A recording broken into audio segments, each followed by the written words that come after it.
Kaya lang po, ang sabi nila, by December pa magpapadala. Okay lang po ba yun?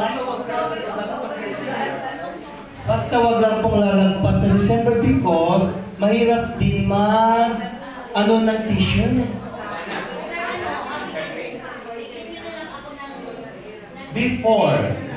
Before, no, dapat kailangan November meron na yung sa t-shirt. T-shirt kasi mahirap mag-order ng t-shirt. Kahit kung as much na meron na, as much as possible meron na, the better. Okay. So ganun po talaga yun, kung meron tayong mga generous na ka-batchmate, walang problem. Pero yung talagang ayaw mag-attend, wala itong pilitin. Huwag na. Kasi kung magkakaroon pa tayo ng kasi kung gusto nila, okay. Pero kung ayaw na, at lumuhod ka na sa kanila, please. Huwag na wala sa kasama. Ha? May concern pa? Sino ba yung nagre-raise ng kamay? Anong concern? Batch 83, first time. Ito, para malina. Kailan yung deadline ng registration? Registration and t-shirt po. Kailan po yung deadline? Para masabi ko. It has been repeatedly announced that the deadline for the t-shirt and registration is October 30. Bakit? Marami po tayong binabayaran. Mga advances, kung ikaw ay magpapagawa, dapat mayroon kang advance.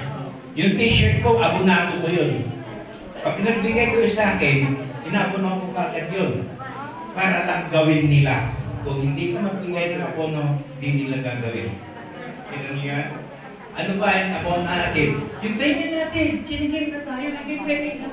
Pagpaliban natin ang collection. Kasi once nakipag-deal ka, hahanapan ka ng deposit reservation.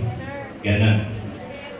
Yung po mga magbabayad, pwede na po kung kayo. Sa amin po, sir, hindi namin nire-repeat pa yung sa t-shirt kasi nga, hindi namin iniisip na nag-aabono kayo. Baka kasi po pag ang concern lang din, sir, na baka dami yung inabonohan tapos hindi magbayad. So, sa amin po, sa batch namin, ino-complete lang po muna namin yung payment bago po namin i-repeat. Sir, sa amin kasi, dapat safety namin. Kasi mayroon na, kaya kasi may mga sponsor by section yan. Kunin na yung mag-sponsor, baka babawiin pa. Tapos i-remit ka agad. Very nice, very good. Diba? Nakakataba ng puso pag gano'n. Sabihin na lang padala na parang may remit. And then, pagka nagbayad kayo, kumuha kayo ng receipt.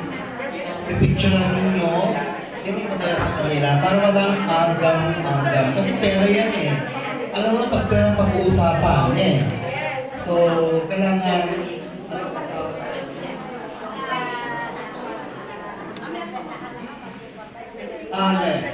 may right term for that. Kailangan ano siya? Transparency. God. That is the right term for that. Transparency. Ano ba ang concern? Mukhang wala na tayong problema. Mag-receive na lang ng Bigay na payment. yung listahan, tapos kahit wala Kasi po, sa date itself, may parada, kasi napag-usapan natin, yung opening ng foundation, ay magkakaroon po tayo. So let's start with some of the programs. Okay na po. So opening foundation, na kasi sasabay po natin ang grand reunion sa foundation. Okay? So, pero po, yung sa parada po ng CIT kasi talaga naman lagi na sa opening day ng foundation ay mayroong parada. Pero that parada is only within the town proper. Okay? Oo. And, walking lang po. Okay. So ngayon, iba po yung motorcade natin. So nag-ask ang admin kung pwede daw magsama ng mga alumni. So depende kung mag-float or maglakad anyway within the town proper lang naman. We start here sa CIT, ikot sa harap ng Legazpi, Magallanes, and then highway, and then dito na malapit naman, kaya pa ng mga sobrang senior. seniors.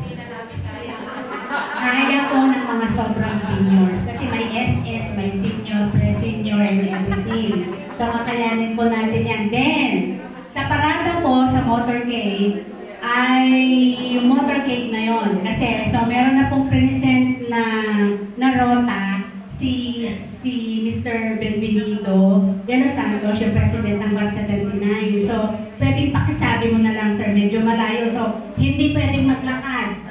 Adayo. Mapanok tayo, may cancer na para you can say. So, talaga po dapat meron tayong flow. Pero hindi mo naman kailangan gandahan, ayusan, kasi pag tumatakbo, nahiyamin namin i-design. So, may nagastos. What is important is nakalagay doon, batch, kung anong batch kayo, and then second grand reunion, that's it. Okay? So, may nag-request, may nagsabi daw ba na pwede mag-rent ng Blue Dot? Panginoon Diyos, paano kayo makikita lang, paano kayo kakaway sa loob? Kasi may initan daw. Ay, Blue Dot? Anong gagawin niya sa loob kayo magkakawayan? Okay. Actually, ano yun, yung parang request lang ng isang kabatch namin na sa Blue Dot daw. Kasi ang purpose niya doon is lahat ng mga batch, senior batch, yung batch namin 70, ang importante daw doon ay nandun kami sa isang lugar na yon na aircon. Okay. And then, ang makikita na lang daw, Presi, ikaw siguro nagsabi yan eh. Pagkatapos yung doon sa both side, doon ang BAT 70. BAT 70, BAT 70. Pero kami, hindi kami actually magkakaway-kaway, hindi naman tayo mga kandidato.